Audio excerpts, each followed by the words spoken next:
पापा नहीं मानेंगे।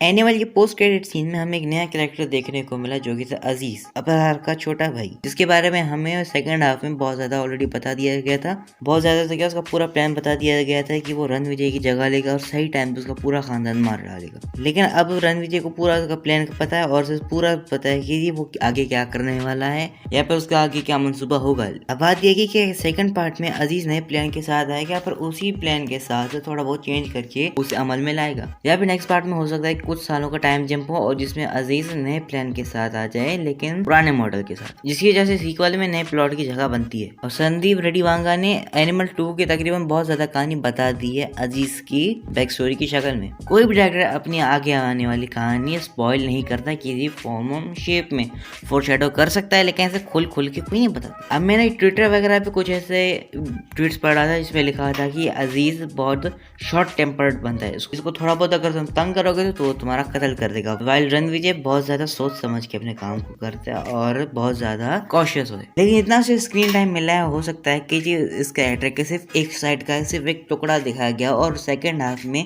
उसके बारे में और भी ज्यादा बताया जाएगा और उसके बारे में हम सही से जान पाएंगे। तो ये अजीज ने अपने उन निहत्ते दुश्मनों को मार डाला जिन्होंने उसके भाई का कत्ल किया है, और इनका कत्ल करने से उसे कोई नुकसान नहीं बल्कि फायदा हो सकता है, क्योंकि रणविजय का जो लश्कर है भाई का वो छोटा हो सकता है। मैं शायद इस सीन से रोलेक्स वाली वाइब आई होगी, लेकिन रोलेक्स अपने काम के बंदे अपने ही बंदे का कत्ल कर दिया था। अब बिकॉज रोलेक्स को भी बहुत ज्यादा कम स्क्रीन टाइम मिला था, इसी वजह से हो सकता है कि रोलेक्स भी उस बंदे को इम्पोस्टर समझ के मार डाला। अजीज ऐसा कैरेक्टर है जो कि ऑन पॉइंट सीधी सीधी बात कर देता है और अपनी भाभी से शादी की बात की तो सीधा सीधा कर दी, अगर अपने दुश्मन को मारना तो 2 जुमले कहते उसने उसको मार डाला। जैसे रणविजय, अब रणविजय और अजीज में कोई इतना खास फर्क नहीं, किसी को अपने बाप का बदला लेना, किसी को अपने भाई का बदला लेना, और भाई को किस चीज का बदला लेना था, अपने दादे का।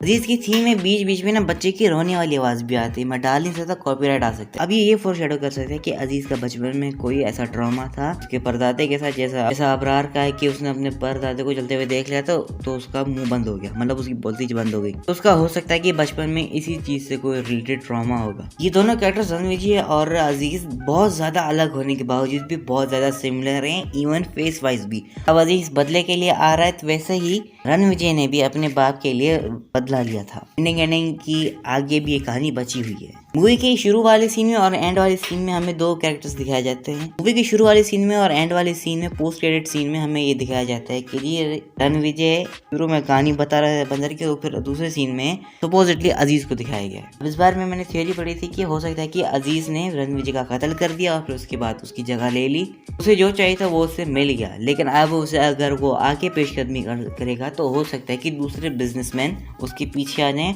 और एक वैक्यूम इंडस्ट्रियलिज्म में आ जाए और थोड़ा बहुत प्रॉब्लम हो सकते हैं इंडस्ट्रियल वाले सीन में। इसकी वजह से वो स्वास्तिक सील्स की कमान खुद संभालता है और अपने परदादे को इस तरह भी अवेंज कर देता है। जी ठीक है। आपका इस टॉपिक के बारे में क्या कहना है मुझे कमेंट सेक्शन में जरूर बताइएगा। सस्पेंस होना चाहिए। नीचे से फेसबुक की लिंक फॉलो करके दबा देना। अब पोटेंशियली तुम्हारे सामने आ रही होगी स्क्रीन पे लियो वॉक ब्रेकडाउन, और कुर्सी की आवाज़ सॉरी क्योंकि अभी टूटी है।